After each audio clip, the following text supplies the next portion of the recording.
This story is called The Sweetest Fig. This one is by Christopher Van Allsburg. And Chris Van Allsburg has really cool artwork. See? Isn't that awesome? Here we go.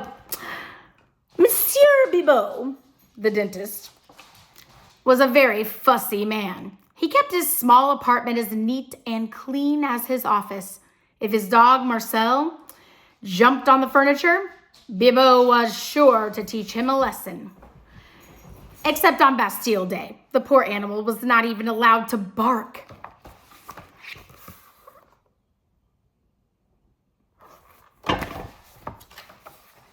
One morning, Bibot met an old woman waiting at his office door. She had a toothache and begged the dentist to help.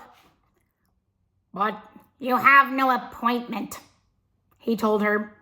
The woman moaned. Bibot looked at his watch. Perhaps there was time to make a few extra francs, which is money. He took her inside and looked in her mouth. "This tooth must come out," he said with a smile. When he was done, the dentist said, "I will give you some pills to kill the pain." Yikes. That looks kind of scary. Okay. The old woman was very grateful. "I can't pay you in money, but I have something much better." She took 2 figs from her pocket and handed them to Bibot. "Figs?" he said angrily. "These figs are very special," the woman whispered. "They can make your dreams come true." She winked at him and put her finger to her lips. It was clear to Bibot that the woman was crazy. He set the figs down and took her by the arm. When she reminded him about the pills, he said, "I'm sorry, only for paying customers," and shoved her out the door. Those are the figs in her hand right there. That evening, Bibot took his little dog to the park. Poor Marcel loved to sniff the tree trunks and bushes, but whenever he stopped, Bibot would pull sharply on his leash. Just before going to bed, the dentist had a small snack. He sat at his dining room table and ate one of the figs the old woman had given him. It was delicious, possibly the finest, sweetest fig he'd ever had.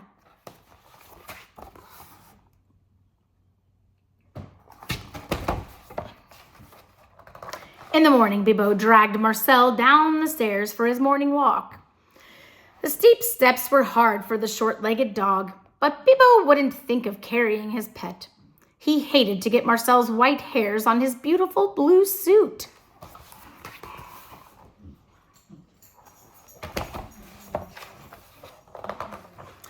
As he walked along the sidewalk, Bibot could not help noticing people looking at him. "They are admiring my suit," he thought. But when Bibot saw his reflection in the window of a cafe, he stopped in horror. He was dressed only in his underwear.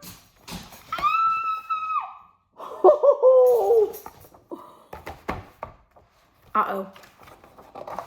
The dentist turned and ran into an alley. "Sacre bleu!" he thought. "What has happened to my clothes?"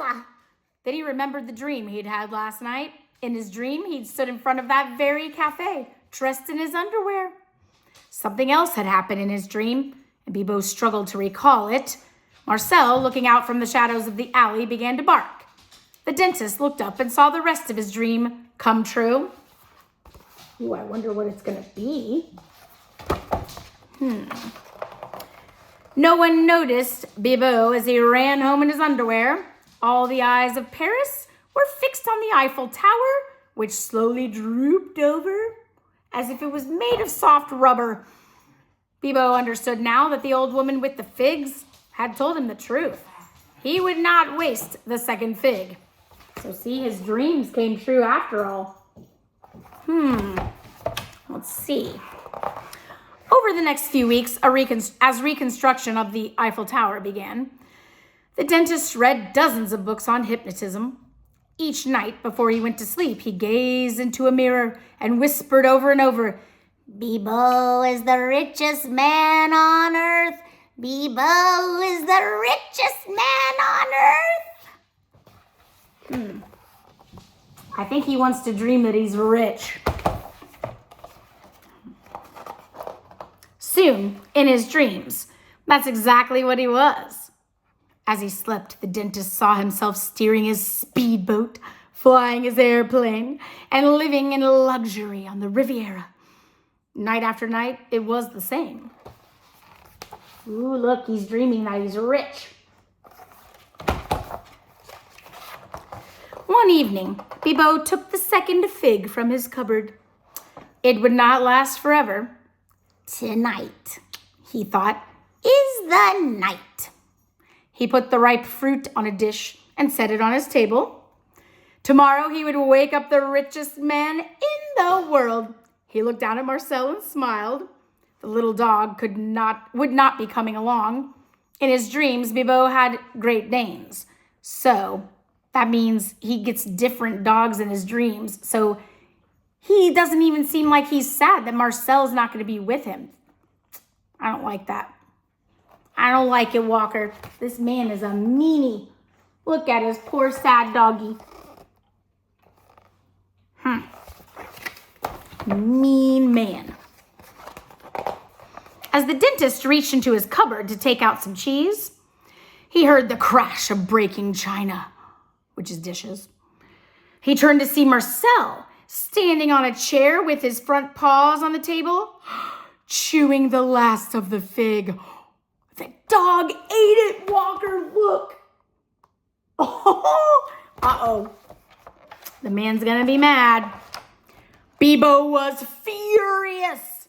He chased the dog around the apartment. When Marcel ran beneath the bed, Bibo yelled at him, "Tomorrow I'll teach you a lesson you'll never forget." Then the dentist, angry and heartbroken, went to sleep.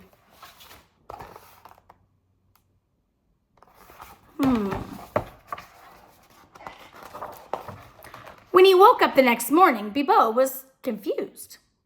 He was not in his bed. He was beneath it. Suddenly a face appeared in front of him. His own face. "Time for your walk," it said. "Come to Marcel." A hand reached out and grabbed him. Bibo tried to yell, but all he could do was bark. Woof! Uh-oh.